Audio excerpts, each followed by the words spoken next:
بسم اللہ الرحمن الرحیم الحمدللہ رب العالمین الصلاۃ والسلام علی سید الانبیاء والمرسلین۔ آج کل دور حاضر کے اندر لوگ خاص طور پر جو ہے وہ لڑکے لڑکی کی شادی کے حوالے سے استخارہ کرواتے ہیں، تو پھر استخارہ کر کے بتائیں کہ اس لڑکے کا لڑکی کے ساتھ ہم جو ہے وہ نکاح کرانا درست ہے یا نہیں ہے۔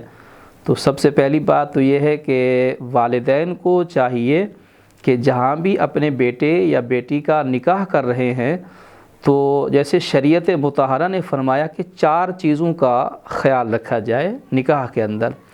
سب سے جو پہلی بات ہے وہ ہے دین کو دیکھا جائے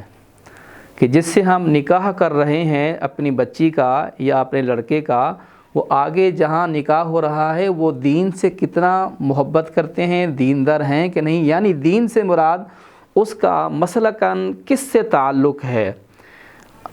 بعض اوقات دیکھا جاتا ہے کہ نکاح لڑکے لڑکی کی محبت میں طے کر دیا جاتا ہے، بعد میں پتہ چلتا ہے کہ یہ لڑکی کسی اور مسلک سے ہے، لڑکا کسی اور مسلک سے ہے، پھر بعد میں علماء کی طرف رجوع کرتے ہیں کہ جی اب کیا ہوگا، نکاح ہوگا یا نہیں ہوگا۔ بعض اوقات جو ہے وہ لڑکا سنی ہوتا ہے، لڑکی اہل تشیع ہوتی ہے، یا لڑکی سنی ہے، لڑکا اہل تشیع ہوتا ہے، یا بعض اوقات یہاں تک بھی دیکھا جاتا ہے کہ لڑکا جو ہے وہ سنی ہے، لڑکی جو ہے وہ عیسائی ہے، اس سے نکاح کر لیتے ہیں۔ یا بعض اوقات جو ہے وہ معاذاللہ آج کل جیسے قادیانی وہ اپنے آپ کو مسلمان شو کر کے مسلمان لڑکوں کو بہلا پھسلا کے ان سے نکاح کر لے، تو آیا ان کا نکاح درست ہے کہ نہیں ہے۔ تو والدین کو سب سے پہلے یہ بات سوچنی چاہیے کہ جہاں ہم بچے کا نکاح کر رہے ہیں وہ دین کے اعتبار سے وہ کس مسلک سے تعلق رکھتا ہے، کیونکہ یہ سب سے پہلی بنیادی چیز ہے ہی دین کو دیکھا جائے، پھر نسب کو دیکھا جائے کہ جب ہم اپنی بچی کسی کے ہاں دے رہے ہیں تو دیکھا جائے کہ اس کا نسب کیسا ہے، نسب کے حوالے سے وہ اعلیٰ خاندان کا ہے کہ نہیں ہے، کیونکہ نسب کی وجہ سے ہی فخر کیا جاتا ہے، اپنے آپ کو جو ہے وہ فخر محسوس کیا جاتا ہے کہ میری بچی فلاں اعلیٰ نسب کے اندر میں نے بیائی ہے۔ تو نسب کو دیکھا جائے، اس کے بعد پھر مال کو دیکھا جائے، اور اس کے بعد چوتھا ہے پیشے کو دیکھا جائے۔ ہم دین کو دیکھتے نہیں ہیں، نسب کو دیکھتے نہیں ہیں، مال کو دیکھتے ہیں، فوقیت ہماری مال پر ہوتی ہے۔ پھر ہوتا یہ ہے مال کو دیکھ کر شادی تو ہو جاتی ہے، بعد میں معلوم ہوتا ہے کہ لڑکا جی وہ کسی اور مسلک کا ہے، لڑکی کسی اور مسلک کے، پھر لڑائی شروع ہو جاتی ہے، پھڈے شروع ہو جاتے ہیں، اور پھر علماء سے رجوع کرتے ہیں اب بتائیں جی ہم اس کا کیا حل کریں۔ تو استخارہ کروانے سے پہلے ان 4 چیزوں کو دیکھا جائے، دین کو دیکھا جائے، نسب کو دیکھا جائے، مال کو دیکھا جائے اور پیشے کو دیکھا جائے۔ پھر آپ استخارہ کریں کہ آیا ان لڑکے لڑکی کا آپس میں شادی کرنا بہتر ہے کہ نہیں ہے۔ اور سب سے پہلی بات یہ ہے کہ استخارے کے اوپر جو ہے وہ بالکل یقین رکھنا کہ جیسا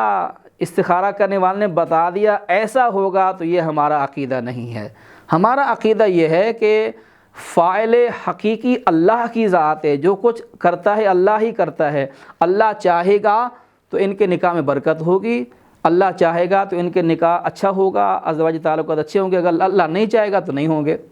تو ہاں استخارہ ایک علامت ہوتی ہے، نشانی ہوتی ہے، بتا دیا جاتا ہے کہ جی آپ ان کا جو ہے واپس میں شادی کرنے مناسب کرنا چاہیے، لیکن سب سے جو فوقیت ہے وہ آپ ان 4 چیزوں کو فوقیت دیں، اس کے بعد آپ استخارہ کروائیں۔ لیکن استخارے پر ہی یقین رکھنا کہ استخارہ ہی سب کچھ کرے گا ایسا نہیں ہے۔ استخارہ ایک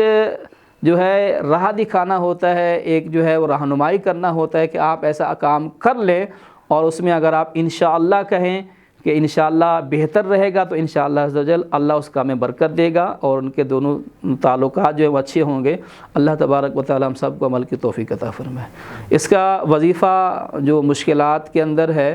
یا استخارے کے لیے جو وہ لوگ بولتے ہیں کہ ہم پریشانی کے اندر ہیں، مشکلات کے اندر ہیں، کوئی بھی پریشانی ہو،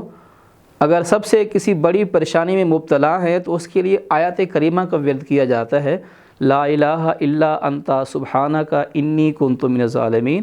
مشکل کے اندر اس کا وظیفہ کریں، اور مشکل کے اندر اگر کوئی پریشانی ہے، کوئی مصیبت ہے، کسی بھی قسم کی کوئی مصائب و آلام ہے تو یا سلاموں کا ورد کریں، سلام قولا من رب رحیم سورہ یاسین شریف کے اندر ہے، اس کا ورد کریں اور آیات کریمہ کا ورد کریں۔ اللہ تبارک و تعالی ان وظائف کے ذریعے ہماری پریشانیوں کو دور فرمائے۔